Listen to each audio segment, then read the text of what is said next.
Jadi, hub bagi siapa saja yang ingin mengenali dunia pertanian.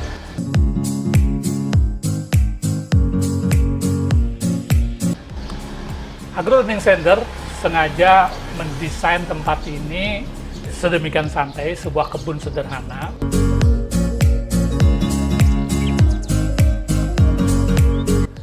Karena visi ILC sama dengan visi-visi pada umumnya para pencinta pertanian, yaitu terwujudnya petani yang sejahtera.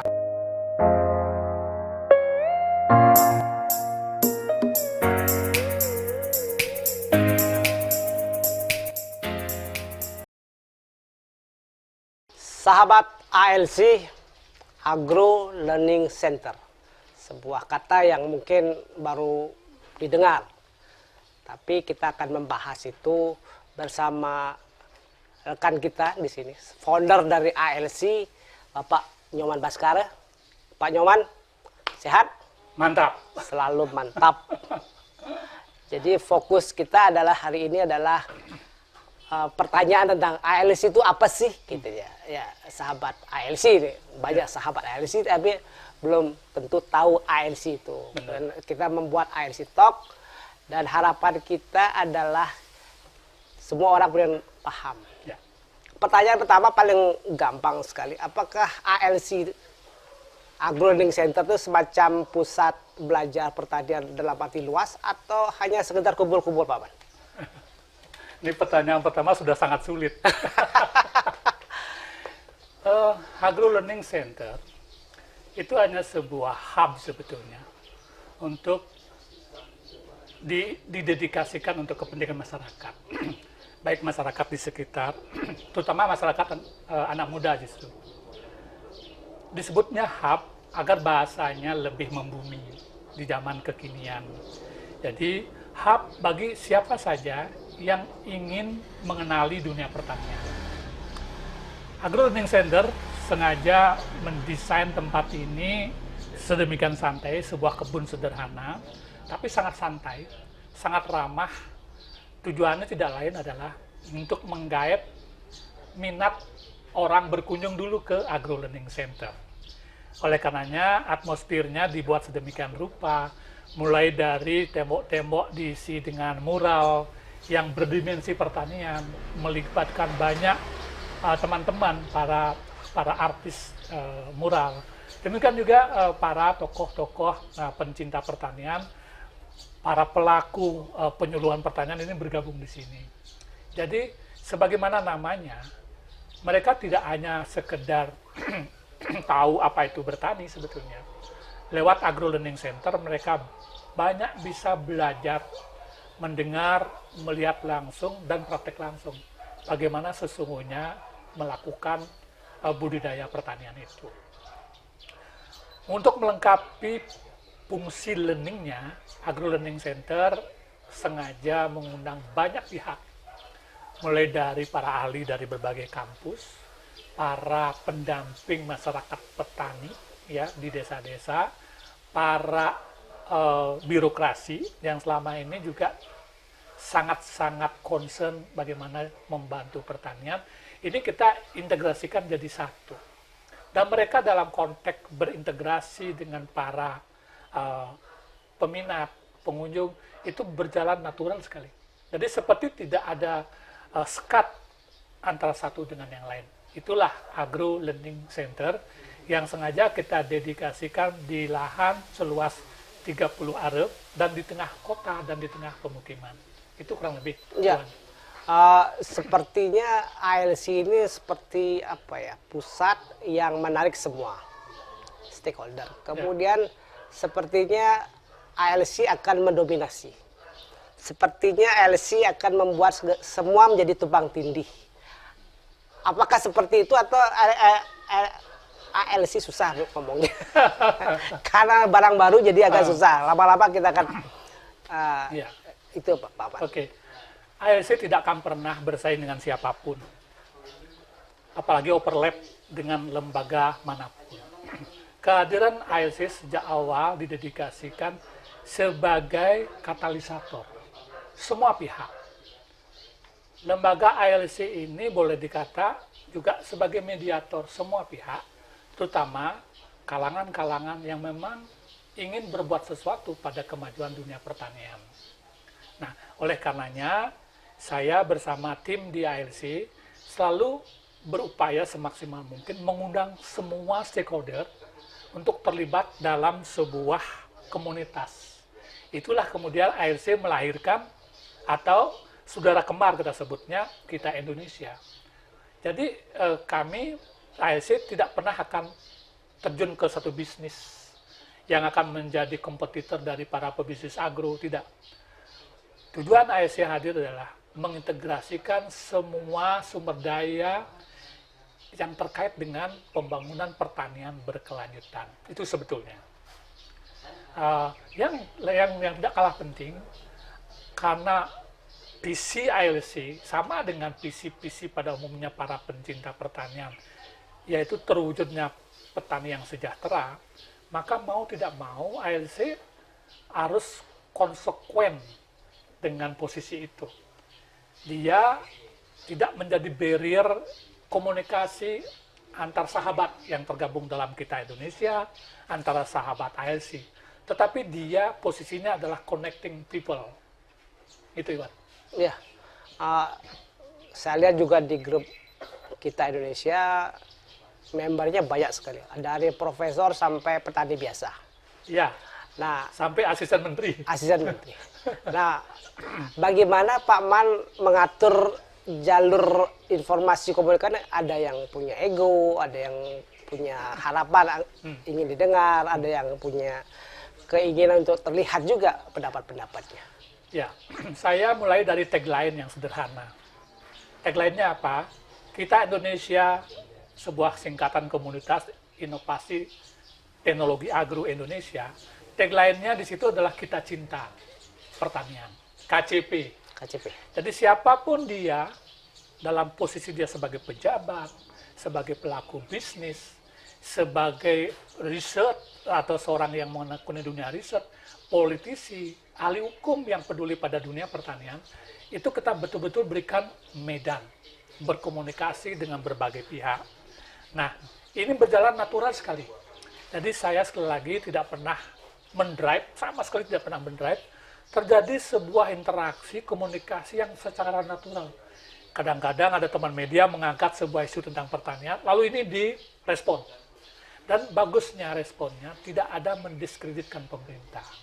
Karena kita tahu semua, tidak ada pemerintah yang tidak ingin petani itu gagal. Tidak ada pemerintah yang ingin rakyatnya miskin.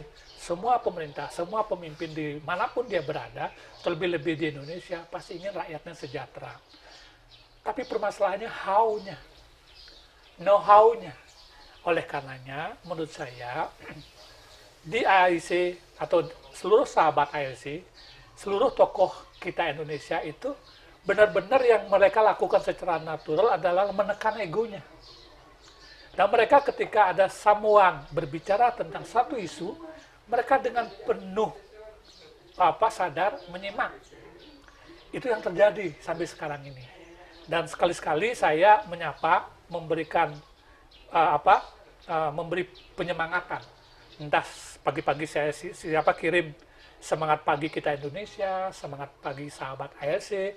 Tapi setelah itu yang terjadi, wah, gayung bersambut. Ada yang ngirim artikel yang ada di sebuah internet, ada mengirim artikel dan lain sebagainya. Inilah yang terjadi. Berbagi dengan penuh sadar, saling memberi dan saling menerima, itulah terjadi di Kita Indonesia ini. Dan karena itulah kemudian dia menjadi magnet, banyak orang datang dengan senang hati. Tapi hanya beberapa orang saja pergi mungkin karena kurang nyambung. Itu kurang lebih yang terjadi di Kita Indonesia maupun di sahabat ALC. Ya, Pak Man, nampaknya bebannya semakin berat. Kita minum dulu ya Pak Man. Okay. Ya, kita minum dulu. Terima kasih. Siapa tahu pertanyaannya berat, jadi bebannya jadi berat. kita minum dulu. Siapa tahu besok-besok kita disponsori kopi. Karena ini agro dia bicara banyak kopi, teh, Mudah-mudahan, mudah-mudahan ya. Iya Pak Man. Kita lanjut ya, Pak Man. dari beban yang mungkin bebannya karena ceritanya, tapi solusi misalnya begini, kalau ada anak kecil mau sekolah dengan prokes datang ke sini mau belajar, gimana Mbak? Pertama, saya nggak pernah melihat apa yang dilakukan ILC ini sebagai sebuah beban. Saya bersama tim saya justru melihat ini sebagai sebuah rekreasi. Sehingga apapun yang kami kerjakan itu mengalir saja dengan semangat yang kita ada. Dalam hal menjawab harapan dari sahabat kita Indonesia maupun sahabat ILC, saya memandang itu sebagai bagian dari pelayanan saja. Sehingga apa? Nggak ada beban saya mengangkat suatu isu, merespon suatu isu, melakukan lobby-lobby dengan siapapun. Bahkan saya sering hunting nomor-nomor tokoh-tokoh besar yang ada di Bali maupun di teman-teman di luar. Ya. Dalam konteks sekarang menjalankan fungsi ILC, kami sebetulnya sudah lebih dari 11 tahun, bahkan sejak 2007 merintis ILC dalam nama yang lain, yaitu saya sebutnya Subak Village. Jadi Subak Village ini adalah konsepnya sawahku sekolahku. Itu kami kembangkan di Blabatu. Sampai sekarang masih berlangsung. Apa yang terjadi di Subak Village atau cikal bakal ILC itu adalah proses learning by doing dari sejak anak-anak usia dini. Jadi di situ kami dirikan PAUD Kidi Educare namanya. Sekarang usianya sudah 12 tahun ya, Kidi Educare itu. Di ILC sendiri ada kita sekolahnya. Yeah. Jadi anak-anak sejak PAUD, orang tuanya juga terlibat. Anak-anak SD yang datang belajar tentang pertanian dalam arti yang simple pun ada. Dan itu mereka dipandu oleh tim ILC. Nah, yang menariknya nih, Wan, para senior yang dari tamatan PPL atau alumni PPL, atau PPL-nya yang masih aktif, dengan senang hati menjadi bagian pendamping dari proses learning pertanian itu di ILC. Jadi gitu. Ya. Kami sangat welcome. Ya, ketika kita kan sekarang mulai masuk ke era industri 4.0, 4.0. Artinya salah satu poin adalah selain connecting people, orang-orang tersambungkan satu dengan yang lain adalah membuat big data. Yes. Salah satu saya lihat di ILC sudah mulai banyak big data. Di mana pertanian, di mana tanah kosong, di mana penemuan inovasi-inovasi itu muncul di Bali. Mungkin juga di Indonesia, karena saya lihat ada mulai beberapa kawan dari berbagai daerah mulai masuk ke Betul. Kita. Apa ada semangat Pak Man untuk meng-create ini menjadi big data yang komprehensif? Ya. Namanya big data, pasti big problem. Pasti juga memerlukan big group. Tapi juga memerlukan big power. ILC sekali lagi dalam posisi dia sebagai katalisator, sengaja memang mengundang pihak-pihak terkait dengan lahirnya big data ini. Apapun yang kita akan buat untuk sebuah kepentingan di suatu daerah, sebut saja Bali, kalau kita tidak mempunyai big data tentang kebutuhan atau daftar kebutuhan warga Bali, kemudian juga data tentang potensi untuk memenuhi kebutuhan itu, maka kita akan menerawang di tengah hutan yang nggak jelas.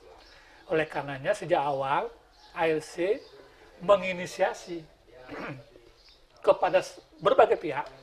Saya komunikasi dengan beberapa guru besar di UNUD.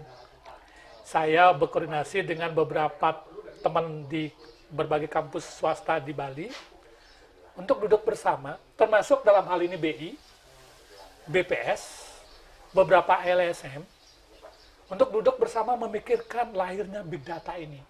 Jika ini tidak dikerjakan secara bersama-sama, dibantu oleh sebuah lembaga yang paham betul bagaimana membuat big data yang benar, ini nanti akan nggak big data yang lahir. Justru akhirnya data kacau yang lahir. Itulah yang menurut saya eager-nya ALC kalau bisa melahirkan big data ini. Yang berikutnya, ketika kita sudah mempunyai big data, maka kita harus duduk bersama lagi nih, khususnya untuk Bali.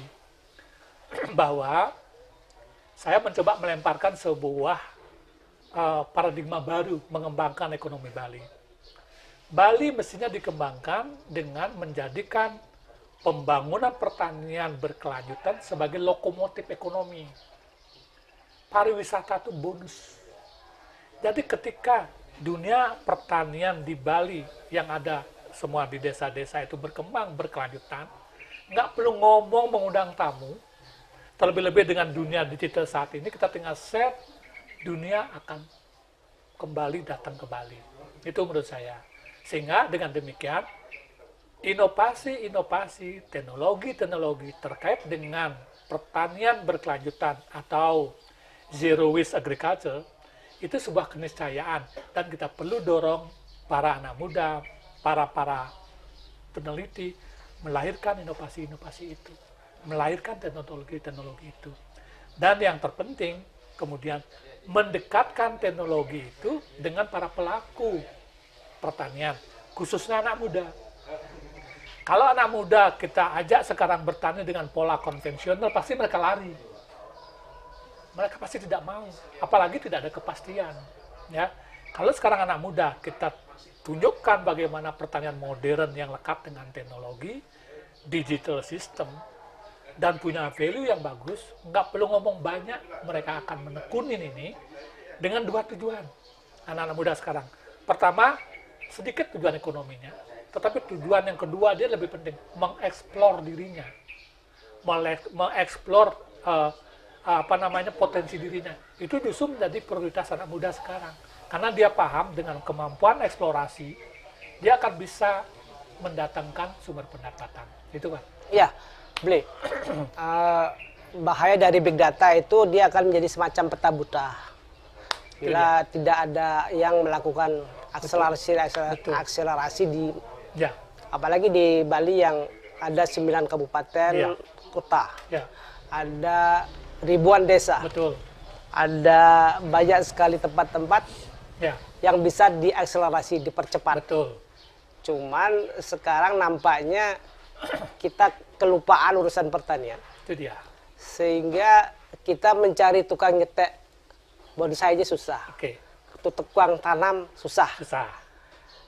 Dan tiba-tiba ketika kita pandemi, maunya kita balik ke pertanian, kita tidak punya kemampuan itu, Bli. Betul. Gimana tuh, Bli, adanya? Ya. Problem utama, Alci harus jawab. Iya, iya. Mohon maaf. Pariwisata memang telah terlalu lama memanjakan Bali, menindakbubukkan Bali sebetulnya. Padahal pertanian adalah sektor primer yang sampai kapanpun dia diperlukan. Saya memandang pertanian itu sebagai sebuah way of life pada sisi yang lain. Dasarnya apa? Atau apa alasannya? Lihat petani-petani kita di desa ya. Meskipun dia rugi, gagal panen, tapi mengapa dia masih tetap saja mau melakukan proses budidaya? Artinya sebetulnya dia telah mengimplementasi, memandang pertanian itu sebagai sebuah way of life. Sekarang pertanian sebagai sebuah bisnis, mau tidak mau kita dalam proses produksi berorientasi apa dibutuhkan oleh pasar. Jadi market orientasinya harus ada. Dengan demikian, setelah kita tahu, oke, ini kebutuhan pasar kita, pasar lokal, ini klaster-klasternya, ini kebutuhan pasar regional, ini kebutuhan pasar ekspor. Dengan itulah kita kemudian memetakan potensi-potensi dari lahan yang ada, kita mau kelola seperti apa. Ya. Nah sekarang, big data buta. Sebetulnya tidak ada yang sulit sepanjang dikerjakan dengan cara bersinergi. Sekali lagi dalam konteks bersinergi, berkolaborasi, kata kuncinya adalah minimalkan ego, tapi tonjolkan eko. cinta pada lingkungan itu ditonjolkan. Maka akan terjadi sinergi yang sangat optimal. Kemudian bagaimana mengakselerasi. Di seluruh Indonesia ada desa-desa. Desa hari ini adalah garda terdepan pertumbuhan ekonomi. Jadi kalau kita bicara tentang pertumbuhan ekonomi nasional, mulainya justru harus dari desa. Desa diberikan sumber daya, desa juga diberikan dana. Nah, ALC harus menjadi mitra dari pembangunan desa sesuai dengan potensi desa itu masing-masing. Nah, bagaimana ALC menjawab bersama sahabat-sahabatnya? Bagaimana kita Indonesia menjawab bersama para tokohnya? Kami tanpa sadar menerima sebuah usulan program dari seorang sahabat yang di Australia justru tinggalnya, Presiden Perhimpunan Indonesia di Australia, semua punya sebuah konsep eco-village berbasis digital. Jadi anak-anak remaja, anak-anak milenial yang ada di desa, itu bisa kita ajak membangun desanya dengan mulai dari pendidikan IT, pendidikan di bidang digital. Nah, desa sekarang tidak seperti dulu. Sejak adanya undang-undang desa, wajib desa itu membuat sebuah perencanaan, dan itu perdes, tertuang dalam perdes itu.